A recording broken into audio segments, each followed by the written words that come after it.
김형석 전 통일부처관 연결해서 말씀 나눠보겠습니다. 안녕하십니까? 네, 안녕하십니까? 도쿄올림픽 올해 못 열고 내년에 열기로 되어 있는데요. 네, 네. 내년 도쿄올림픽에서 미국과 북한이 협상을 다시 시작할 수 있을 것 같다. 이렇게 미 안보 보좌관이 얘기를 했습니다. 약 400m 앞 60km 구간입니다. 내년 올림픽 기회로 생각할 가능성, 북한이 기회로 생각할 가능성이 있다 이런 얘기를 했는데 우리나라와 미국이 이 내년 도쿄올림픽 언급한 이유, 이건 좀 일정 정도의 공감대가 형성됐다고 봐야 할까요? 그렇게 봐야 되지 않겠습니까? 어떻게 보면 이제 방향이랑 톤이 비슷하기 때문에 네. 이제 일정 공감대가 있다라고 보는 거고요.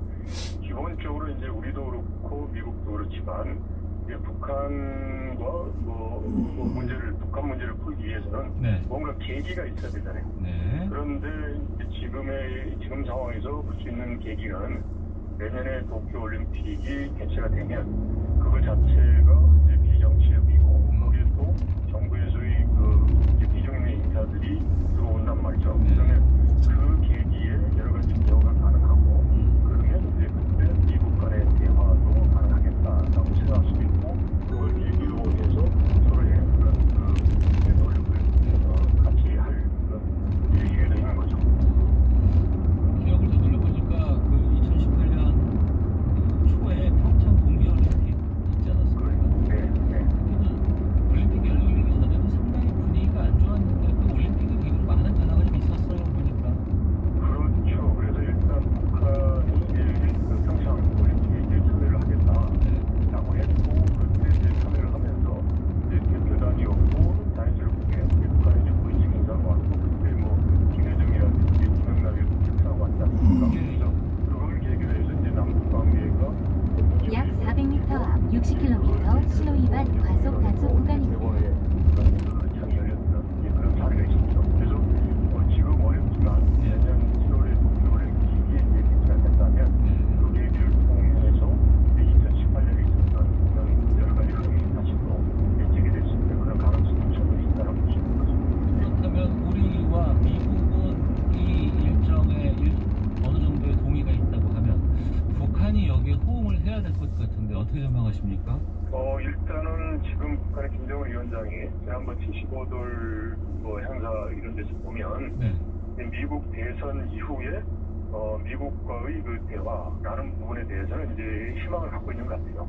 이제 그게 뭐냐면 이제 내년 1월에 있을 8차 상대에서 국가 발전 5개년 계획을 이제 제시한다라고 했단 말이죠. 예. 이제 그거는 뭐냐면 이제 경제를 성장하자라는 거고 이제 그렇게 하려면 지금의 북미 관계를 그대로 유지해서는 안 된단 말이죠. 네. 그러면 이제 교착되어 있는 이제 미국 간의 협상을 다시 또 가동을 해야 되고 거기에서 이제 북한 스스로가 원하는 제재 해제를 포함한 이제 국면 전환을 위한 모멘텀을 확보를 해야 되는 거니까 그렇다면 북한으로서도 이제 도쿄 올림픽의 계기를 충분히 활용할 그런 유인이 있다고 볼 수 있는 거죠. 네. 그런데 문제는 지금 트럼프 대통령은 지금 대통령이지 내년 그때 누가 그 자리에 있을지를 아무도 모르는 거 아니겠어요? 그렇죠. 그러면 11월 3일 이후에 이제 결정되죠. 네. 그러면 미국 대선 이후에 누가 대통령이 되느냐에 따라서 북한을 바라보는 시각이라든가 또 담당하게 되는 관료라든가 다 이게 유동적일 수밖에 없는데 그렇죠. 북한에서는 그럼 이런 상황에서 어떻게 해야 할까요? 그러니까 지금 내년 도쿄올림픽이 이제 7월이잖아요. 예. 그러면 이제 1월 달에 미국에 이제 새로운 정부가 들어서면 네.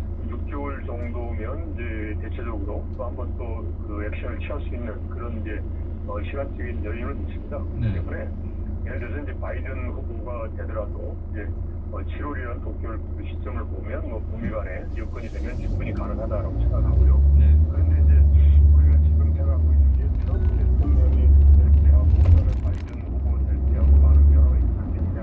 이제 여러 가지 이제 전망이 있습니다만은 기본적으로 미국이 그 한반도 문제, 북한 문제를 이제 다루는 데 있어서 기본적으로 지금 이제 갔거든요. 이 문제와 관련해서 비핵화를 해야 되겠다라는 거고 그리고 또 북한이 미국에게는 이제 적성국가라는 거죠. 그러니까 적성국가에서 보호국가로 변화하기 위해서는 여러 가지 조건이 있습니다.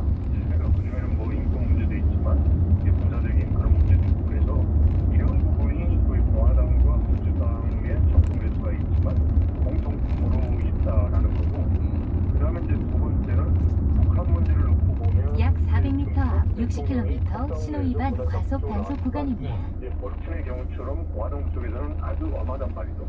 그런데 민주당은 이제 이런 공화당보다는 조금 더 이제 좀 완화된 입장을 보이고 있어요. 그래서 그리고 또 하나가 바이든 후보가 2000년에 보면 이제 클린턴 대통령하고 그다음에 이제 김정일 위원장 간에 여러 가지 이야기도 있었고 조명록 특사와도 북미 공동 커뮤니티를 이루었던 이제 그때 그 당시 북미 관계가 가장 좋았던 시절이거든요. 그때 상원의 외교위원장을 바이든이 했습니다.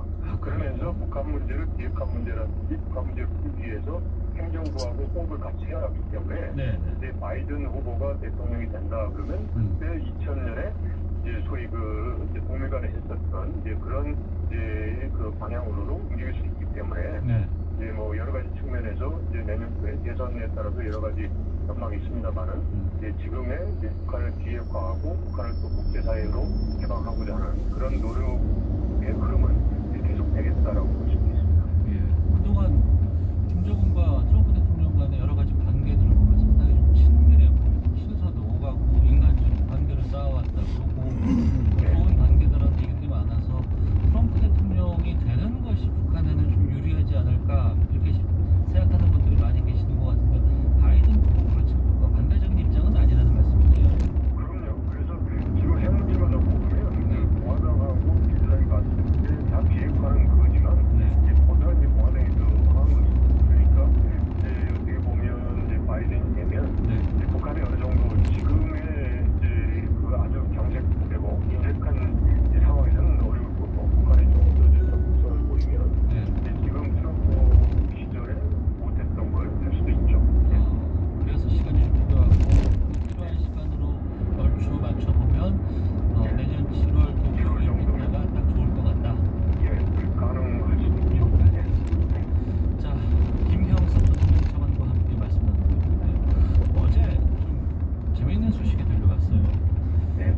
북한에서도 스마트폰으로 물건을 살 수 있는 모바일 결제 시스템이 도입됐다고 하는데 북한은 현금만 쓰는 건 아니었나 봐요 그동안? 카드도 있습니까?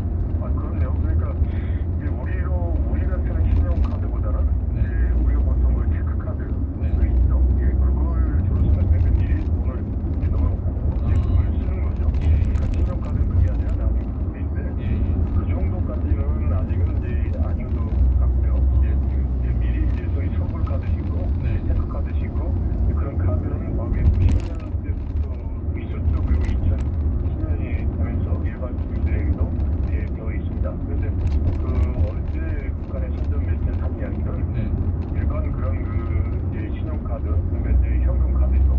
그 카드를 쓴다는 것 말고 소위 그 우리처럼 스마트폰으로 이렇게 이제 결제하는 그런 모바일 결제 시스템이 도입됐다라는 게 특이하죠. 그래서 일단 북한은 이제 발표를 했습니다. 그래서 북한에도 지금 스마트폰이 있죠. 그래서 스마트폰을 통해서 우리가 하듯이 또 예를 들어 바코드를 띄워준다든지 또는 이제 QR로 한다든지 뭐 이런 게 이제 모바일 결제 시스템인데 그게 북한도 지금 도입을 했다라고 하는 거니까 또 지켜볼 필요는 있을 것 같습니다.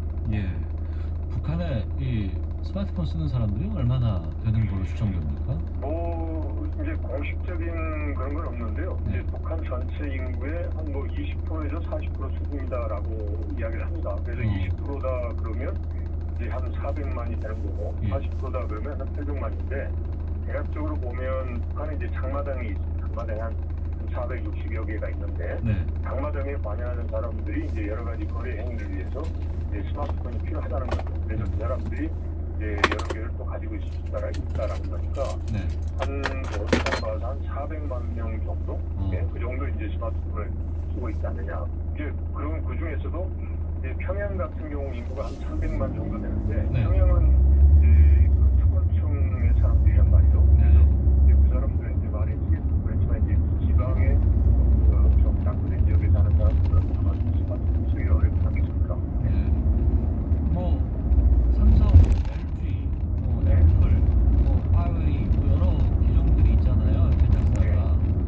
북한은 좀 어디 거를 써요? 그러면 중국 걸 많이 쓴다고 생각해요. 그런데 이제 2013년부터는 이제 북한이 자체적으로 제작을 해서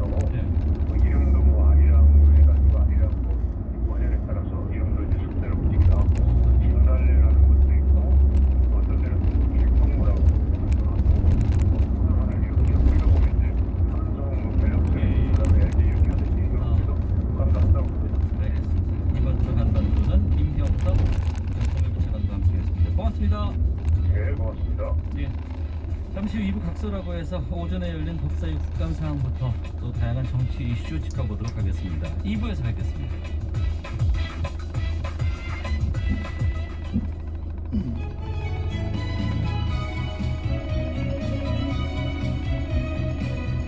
안녕하세요. 바른말 고운말입니다.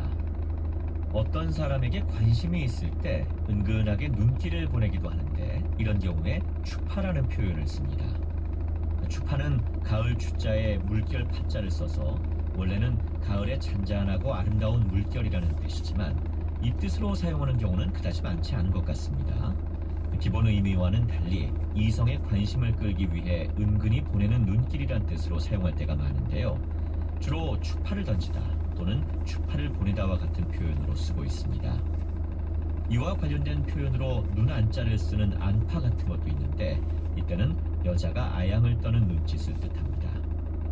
추파라는 말은 상대가 이성이 아니더라도 쓸 수 있습니다.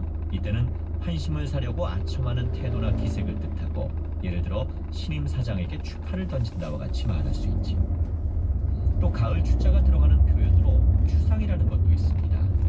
뭔가를 잘못했을 때 윗사람이 무섭게 꾸짖는 경우 추상 같은 호통을 친다라고 표현하는데요. 추상에서 상은 서리상자를 써서 가을의 찬설이라는 뜻이고 추상 같다란 말은 불령 따위가 위험이 있고 서슬이 푸르다는 뜻입니다. 이와 비슷하게 쓸 수 있는 관용 표현으로 서리빨이 서다도 있는데요. 서리빨은 땅속에 물이 얼어 기둥 모양으로 솟아오른 것 또는 그것이 뻗는 기운을 뜻합니다. 서리빨이 서다는 결국 서리빨처럼 준엄하고 매서운 기운이 있다는 것을 뜻하는 것이죠. 바른말 고운말 아나운서 이규봉이었습니다.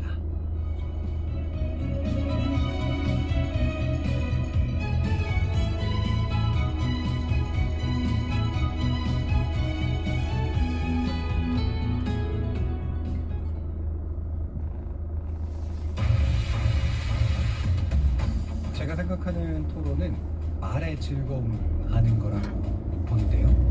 여기서 말은 그냥 아무런 말들이 아니라 근거가 있는, 그래서 논리적으로 잘 갖춰진, 그리고 가치관적으로 상당히 훌륭한 것을 말로 표현했을 때 어떤 말이 다른 말보다 훨씬 더 감동적일 수가 있고 어떤 말은 다른 말보다 훨씬 더 설득적일 수가 있거든요. 약 400m 앞 60km 신호 위반 과속 단속 구간입니다. 이익을 실현시키기 위해서 또는 내 위치를 옹호하거나 주장하기 위해서 하는 그런 방식이 아니라 말의 과정을 통해서 상대가 더 좋은 근거를 가지고 나은 가치관을 가지고 있다면 그것이 즐거워지는 토론이 되는 것이 맞지 않을까 생각합니다.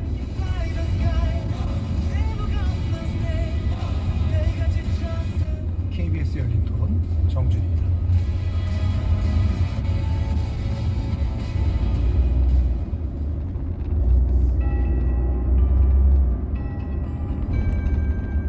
KBS 58분 날씨. 오늘은 황사의 영향으로 공기가 탁하겠고 밤부터 추워질 전망입니다. 그제 바로는 황사가 바람을 타고 날아오면서 오늘 새벽에 백령도에서 황사가 관측됐는데요. 지금은 백령도 지역의 먼지 농도는 조금 낮아졌지만 서울과 인천 등 경기 서쪽 지역에서 황사가 관측되고 있습니다. 이 지역은 먼지 농도가 나쁨에서 곳에 따라 매우 나쁨을 보이고 있는데요.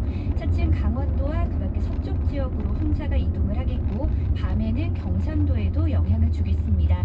오늘은 황사의 영향으로 전국적으로 먼지 농도가 나쁨에서 한때 매우 나쁨 수준까지 오르겠고요. 차츰 강하게 부는 찬바람에 밤부터는 농도가 점차 떨어질 전망입니다.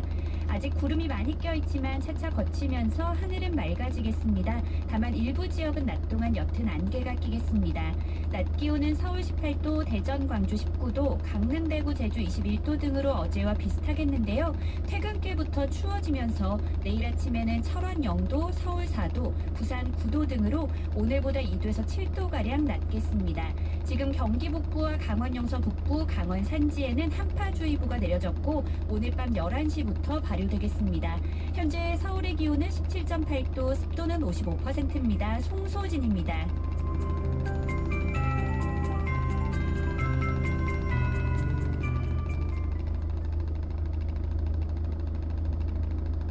한국인의 중심 채널 KBS 1라디오가 한시를 알려드립니다. AM 738kHz, FM 101.3MHz KBS 대구 제1라디오입니다. HLKG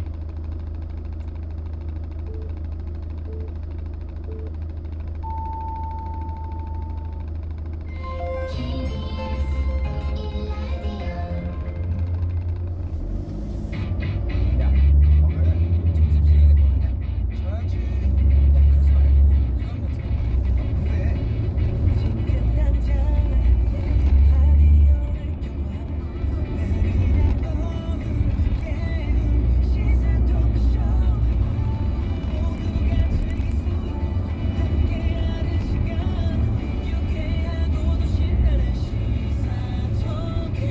오태훈의 시사본부.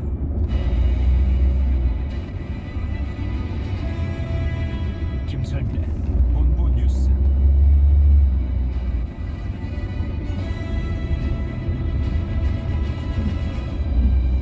네, KBS 1라디오 오태훈의 시사본부 2부 시작합니다. 2부 첫 순서 이 시간 중요한 뉴스를 약 400m 앞 60km 신호 위반 과속 단속 구간입니다.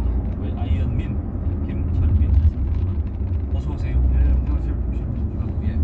먼저 코로나19 상황 좀 정리해 주시죠. 예, 코로나 오늘 신규 확진자가 121명 훌쩍 넘었습니다. 그래서 사회적 거리두기 단계 12위였는데 네. 오늘 만에 100명 추가됐죠. 지역 발생도 104명, 제가 남양이었는데 1,000명이 늘어났죠. 그래서 이제 이 부분에 대해서 이제 우려가 구지자 방역 당국에 설명을 했는데 예.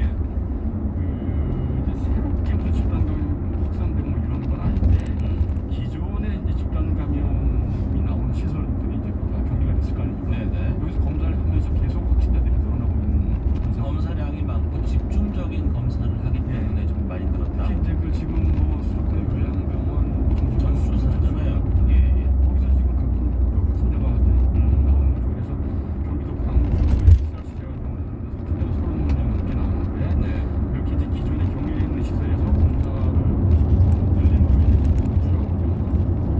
네. 그게 특별한 시설은 어차피 없기 때문에 네. 방역 관리가 더 중요해진 상황이다. 개별적으로는 방역 수치 전수가 굉장히 중요한 상황이다. 이렇게 방역 당국에서는 오전에 밝혀냈습니다. 그러면 요양병원으로 지금 하고 있는 전수조사가 끝나봐야 이 수치가 좀 어떤 의미를 갖는지를 확인할 수 있겠군요. 아마 당분간은 이 확진자 이제 증가세가 두드러지게 뭐 이렇게 줄거나 이러기는 어려울 것 같다는 게 이제 대체적인 분석입니다. 알겠습니다. 그리고 저희가 어제 이제 시사본 이슈 시간에 이 내용 좀 살펴봤는데 백신 맞고 나서 사망 사례가 계속 나와요. 예, 오늘도 지금 오전에 좀 3건이 더 나와서요. 네. 현재까지 확인된 것만 13건 정도 되거든요. 그래서 오늘 오전에 경북 성주, 경남 창원, 전북 임실, 인천 등지에서 그 독감 백신 맞은 고령자들이 추가로 사망한 사건도 3개였는데요. 네.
오전에 대검찰청 국정감사 오늘 뜨거운 지금 가장 관심 모으고 있는 곳이고 잠시 뒤에 이제 각서라고 해서 살펴보겠습니다만 그 와중에 박순철 남부지검장이 돌연 사의 표명을 했어요. 오늘 갑작스럽게 이제 사의 표명을 했는데 현재 지금 라인 자산운용 펀드 사기 사건 수사를 서울 남부지검에서 하고 있거든요. 이 사건을 수사하고 있는 이제 그 사건 이제 지휘자인데 그 남부지검 박순철 지검장이 오전에 갑작스럽게 이제 검찰 내부 통신망에 라임 사태에 대한 입장이라는 제목의 글을 올리면서 정치가 검찰을 뒤덮어버렸다. 그러면서 이제 더 이상 검찰 직을 수행을 할 수가 없다 이러면서 사의 표명을 했습니다. 그래서 이제 그 입장문을 보면 국정감사를 앞두고 이 피의자 김봉현이 2차례에 걸쳐서 입장문을 발표를 했고 이게 결국은 검찰의 라인 사건 수사에 대한 불신과 의혹이 가중되고 있고 나가서 국민들로부터 검찰 전체를 불신받게 되는 이런 상황까지 굉장히 우려스럽게 전개가 됩니다. 그래서 이런 상황에서는 더 이상 가만히 있을 수가 없다. 며칠 동안 고민하다가 글을 올린다 이러면서 사의 표명을 했습니다. 그러면 이거는 오늘 지금 오전에도 국정감사장에서 이 박순철 남부지검장을 증인으로 출석해야 된다는 공방들이 상당히 좀 많이 있었던 것 같아요. 그러니까 앞으로 이 라임 사태라든가 버스 사태 수사 과정에서 이게 좀 타당이 좀 있을 수 있을까요? 그렇죠. 그래서 그 특히 이제 그 추미애 장관의 수사지휘권 부분에 대해서도 이제 언급이 있었는데 이미 검찰총장 가족 등과 관련된 수사는 그동안 이제 검찰총장이 스스로 보고도 안 받고 회피를 해왔는데 갑작스럽게 장관이 수사지휘권 행사하는 언뜻 납득하기 어렵다 이러면서 추 장관의 수사지휘권 행사를 비판을 해왔고요. 근데 정치권하고 언론에 대해서도 이제 지적을 했는데 각자 윤리에 따라서 이 라임 사건 수사에 대해서 비판을 계속하고 있고 이런 상황에서 서울 남부지검이 어떤 수사를 내놔도 그 공정성을 의심받을 수밖에 없는 상황이다 이렇게 이제 비판을 했거든요. 그래서 아마 지금 정치권에서는 뭐 공수처를 출범 약 400m 앞 70km 구간입니다. 입장에 따라서 주장을 하고 있는데 이런 이 남부지검장 사이가 이런 정치권 논의를 촉발시키지 않겠나 저는 알겠습니다. 오늘 말씀 여기서 하겠습니다. 본부뉴스 KBS 보도국의 김철민 해설위원과 함께했습니다. 고맙습니다. 고맙습니다.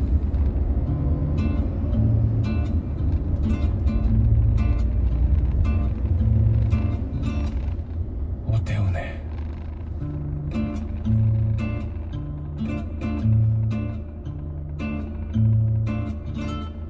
시사본부. 네, 1시 10분 향하고 있습니다. 시사본부 청취자 여러분들의 참여 기다리고 있습니다. 샵 9730으로 의견 보내주시면 되고요. 짧은 문자 50원, 긴 문자 100원, 어플리케이션 콩은 무료로 이용하실 수 있습니다. 팟캐스트와 콩, KBS 홈페이지를 통해서 시사본부 다시 들으실 수 있고 유튜브를 통해서도 만나실 수 있습니다. 일라디오 혹은 시사본부 검색하시면 영상으로 확인하실 수 있습니다. 목요일입니다. 촌철 살인의 명쾌한 한마디부터 속 터지는 막말까지 한 주간의 말말말로 정치권 이슈를 정리하는 시간입니다. 각설하고 더불어민주당 최민희 전 의원 나오셨습니다. 어서 오십시오. 안녕하세요. 불굴의 희망 최민희입니다. 국민의힘 이준석 전 최고위원과 함께하십니다. 안녕하십니까? 안녕하세요. 네. 오전 국정감사 보셨죠? 예, 봤습니다. 예. 그냥 국정감사를 본 소회부터 좀 잠깐 좀 여쭤볼까요? 일단 개그 프로들이 네. 시청률이 떨어지겠다. 아. 너무 재밌더라고요. 아, 예. 재밌고 그리고 그 법사위 국감장에는 의사는 하나도 없는데 의사 진행 발언 왜 그렇게 많은지 그리고 이거는 뭐 시간 확보 전쟁을 벌이는 거고요. 어쨌든 한마디로 윤석열 총장이 그냥 옛날 분이구나. 네. 검찰개혁의 시대에서 이제 구시대의 맏형으로 자리하실 분이구나. 네. 그런 느낌이었습니다. 네. 이준석 최고위원. 보면서요. 네. 동물의 왕국 생각났어요. 동물의 왕국. 이게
검찰총장이 서울중앙지검일 때 무혐의 처분한 사건인데 그때 수사를 제대로 했으면 지금 같은 사태는 또 막을 수 있었다 이런 얘기도 있지 않습니까? 그래서 그러면 여당도 관련돼 있고 야당도 관련돼 있고 검찰도 관련돼 있다 그런다면은 가장 공정하고 객관적인 수사 방법은 특별검사예요.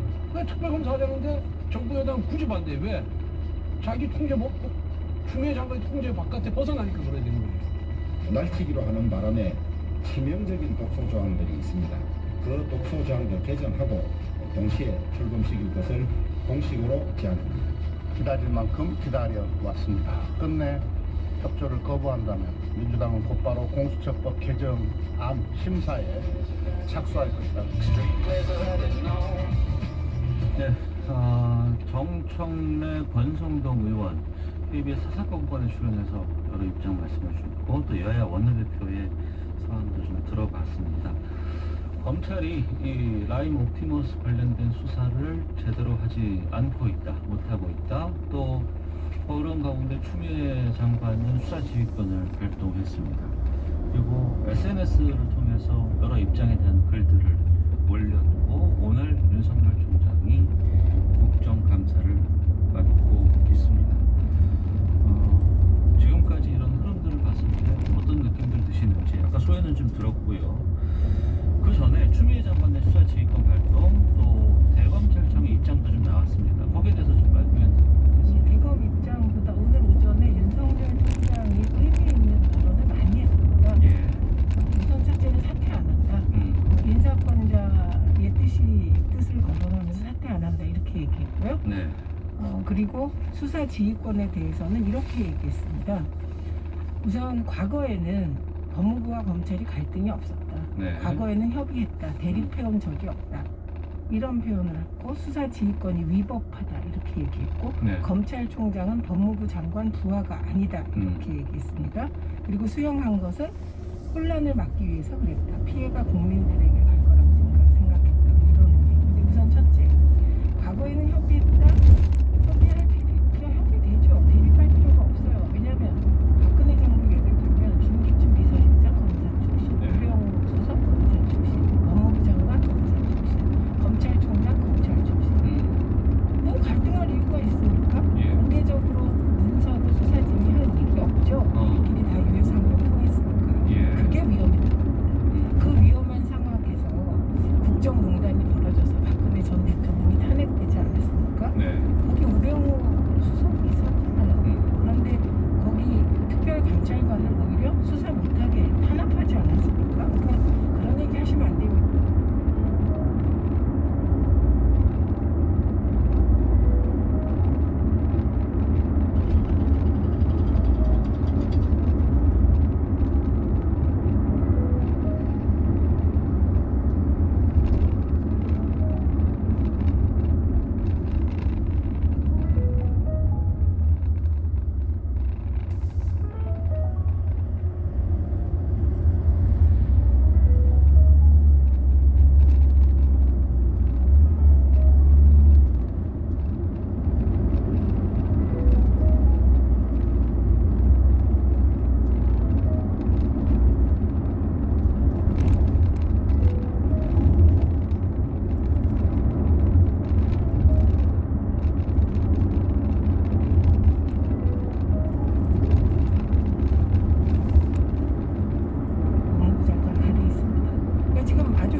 대학이 있는 청년희망도시 경산시입니다.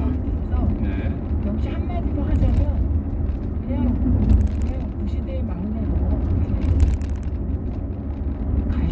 막내 역할을 하고 역사적 역할을 끝내셔야 되는 분이 아닌가 이런 생각을 했습니다. 새 시대에 안 어울리습니다. 구시대 막내라고 윤석열 총장을 비교하셨습니다만 이준석 최고는 동물의 왕국 사자라고 아까 표현하셨어요.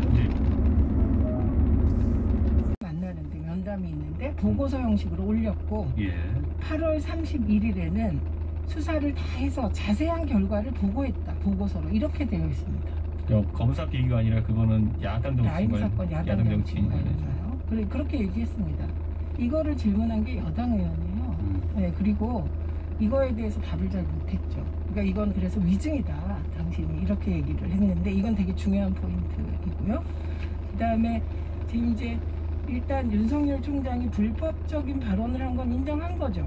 지금 문제 제기하신 거는 수사 지휘권이 위법하진 않다. 네. 그죠? 법에 있다. 근데 문제는 그게 내용상 타당했냐. 지금 그걸 문제 삼자 이런 거예요.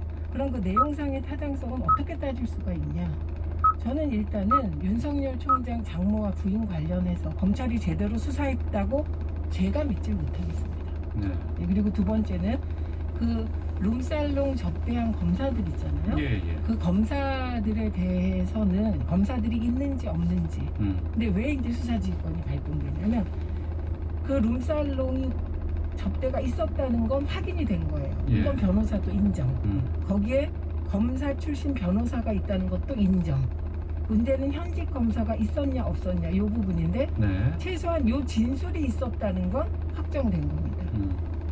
이런 얘기이죠. 그래서 오늘 전체적으로 보면 굳이 동물의 왕국에 비교하시니까 제가 비교하자면 이빨 빠진 사자죠. 네. 그런 식으로 비교하자면 왜냐면 도대체 답변 내용이 일관성이 없고 그냥 나는 검찰 주의자다. 사람에 충성하지 않지만 검찰 조직에 충성한다는 식의 태도로 일관했고 그게 엉뚱한 답하고 아내를 자랑하는데 너무 긴 시간을 사실 그 국가 문제 나중에 이준석 제 국회 가서 보시면 7분 동안 의원들은 정말 시간이 너무 빠른 거예요. 네네. 그 시간을 되게 길게 잡아서 설명하고 이런 태도가 아 진짜 검찰들이 저런 태도인가? 법위의 검찰총장? 그 박근혜 전 대통령을 탄핵시킨 검사로서 그런 건가? 이런 의심까지 들어요. 어쨌든 구체적인 내용을 들어가 보면은 결국에는 아까 말했던 것처럼 윤석열 총장이 그래가지고 8월달에 보고를 받고 그에 대해 가지고 야권 인사의 수사를 무마하도록 지휘하였느냐라는 거에 대해서 아무것도 지금 제기한 게 없거든요. 아니, 무마하도록 했기 때문에 수사 지휘권이 발동됐다. 이거는 아니죠. 그러니까 그렇기 때문에 저는 그러니까 윤석열 총장에게 어떤 아까 말한 독립성에 위배될 만한 행동이 있었는지에 대해서 전혀 민주당이 증명 못하고 있고 또 한 가지 이제 지적하고 싶은 결국에는 그래가지고 그 접대가 있었던 검사 그 3명이 많이 맞다고 한다면은 윤석열 총장이 본인이 알고 있는 한에서는 그 3사람은 본인이 수사팀에 증언을 요청한 적도 없고 그런 상황 속에서 4명을 자기가 추천했다고 그러거든요. 근데 그 4명 안에 그 3명이 해당하는 사람들은 들어있지 않다. 그렇기 때문에 윤석열 총장이 어쨌든 접대받은 인원들을 추천하거나 한 정황도 없고 그러니까 저는 그렇다면 윤석열 총장에게 총체적인 지휘감독 정도의 책임을 묻는다는 것만 차라리 이해하겠는데 이번 건에 관해 수사 지휘권 배제라는 그 아까 말했던 그 검사 비위 사건 그리고 이 야당 정치인 수사 무마라고 이제 주장하는 부분에 대해 가지고 어떤 관여나 개입도 없었다라는 게 지금 까지의 상태거든요. 그러니까 무슨 개입을 하고 무슨 관여를 했기 때문에 어떤 중립성이 이제 침해됐다는 건지가 아무것도 안 나왔어요. 근데 이게 사실 불필요한 논쟁이에요. 왜냐하면 윤석열 총장도 나는 수사에 관여하지 않는다고 얘기했거든요. 가족 문제만 해도 본인은 어떤 보고도 받지 않고 했기 때문에 중립성에 문제가 없잖아요. 그러니까 수사 지휘권을 발동한 취지가 검찰총장이 가족 문제에 대해서 그런 수사에서 손을 떼는 거 너무 당연해요. 그런데 많은 관계자들이 의심을 하는 겁니다. 수사가 잘 진척되지 않으니까. 명백한 사실도 똑같은 잘못을 저질렀는데 공범 한 명은 구속되고 윤석열 장모 총장 장모는 뭐 아무 문제가 없어요. 이 부분에 대한 답을 아직 안 했어요. 그리고 시간이 너무 흘렀고요. 그렇기 때문에 그 부분의 수사가 진척이 안 되고 이것이 검찰총장의 가족이기 때문에 이 수사 제대로 하라. 이게 국민적 여망이에요. 이거를 수사지휘권을 발동해서 수사하게 하는 것. 그것도 공개적으로 서면으로 과거처럼 음험한 방식으로 하지 않고 이거는 뭐 저는 긍정적인 것이라고 보는 거죠. 근데 내용상으로 윤석열 총장이 나는 관여하지 않겠다라고 이 모든 것에 대해서 검사들은 보강해주고 그래서 저는 내용상으로 관철됐기 때문에 형식이야 뭐 법무부와 검찰이 알아서 하고 그리고 국회가 알아서 할 일이고 국감장이라는 게 사실 그 치밀하게 자료를 준비해서 질문을 잘해서 진실을 밝혀내는 거잖아요. 근데 이 부분에서 오늘 박주민 의원은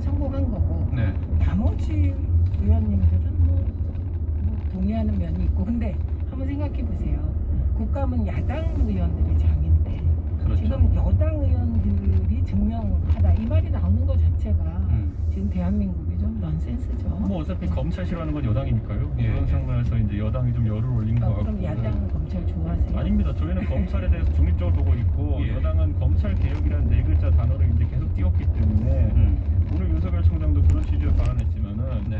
대한민국에 사기치고 감옥 간 사람들이냐면 중범죄로 수사받아가지고 중형을 받은 사람들이 그 안에서 편지 하나 써가지고 이제 나 억울하다, 검찰이 뭐 나 잘못 수사했다, 네. 검찰 개혁이 필요하다, 요 네 글자만 붙이면 그 다음에 여당에서 그 주장을 크게 받아줍니다. 이게 아예 패턴화된 거죠. 그러니까 이번에 두 번의 어쨌든 그 수사 지휘권 발동이라는 거를 우리 청취분들도 한번 생각해 보십시오. 처음에 이제 검언유착 의혹에 대해 수사 지휘권 발동할 때 네. 그때 발단이 된 거 뭐였습니까? 이철 전 대표의 편지를 제보자 X라는 사람에게 이제 전달하면서 네. 그분들 다 이제 뭐 금융범죄니 무슨 사기니 이런 것들 때문에 연루되어 있는 분들이었거든요. 수감된 분도 있고. 예. 이분들이 발동을 걸면은 바로 여당에서 그냥 뭐 굉장히 큰 반응을 보입니다. 그렇게 한 다음에 추미애 장관이 수사지휘권을 발동하겠다. 예. 이렇게 하는 거고 이번에도 마찬가지인 게 아니 그 편지의 내용을 살펴보면은 자 여러 가지 내용이 있겠죠. 그런데 기본적으로 큰 죄를 짓고 수감된 사람들이 네. 나는 라임전주의자 몸통이 아닙니다라고 쓴 문장이 있거든요. 그 주장을 하기 위해 가지고 나머지 사람들을 끌어들이는 그런 형식의 이제 글인데 네, 네. 저는 그 상황 속에서 결국 그 대한민국 법무부 장관께서는 본인의 부하라고 생각할지 아닐지 모르겠지만 본인이 관리하에 있는 조직에 있는 사람들, 네. 공무원, 나랏밥 먹는 사람들보다 수감되어 가지고 뭔가 자기 변명조로 편지를 쓰는 사람들의 말을 더 신뢰하고 항상 움직인다는 것. 알겠습니다. 물론 제가 그들의 잠깐, 주장에 일부 뭐 사실관계에 부합하는 면이 있다 하더라도 네. 그걸 관점으로 수사 지휘권 같은 걸 발동하고 이렇게 하는 모습이 전 도대체 누구랑 한 팀입니까? 주미 장관은? 잠깐만요. 아니 이건 저는 네, 제가 시간 바로 드릴게요. 그러니까 우선 그 반박의 말씀도 해주시고, 그다음에 그럼 오늘 국감 이후에 윤석열 총장은 뭐 어떻게 될 것인지, 그리고 이 옵티머스라든가 라임 수사는 어떤 방향으로 가게 될지 매듭 이 포함해서 좀 말씀해 주시면 우선 중요한 거 예. 발단이 빠지셨습니다. 그 모든 말에 그 사기범들을 한명숙 총리 사건의 증인으로 세워서 한명숙 총리를 유죄로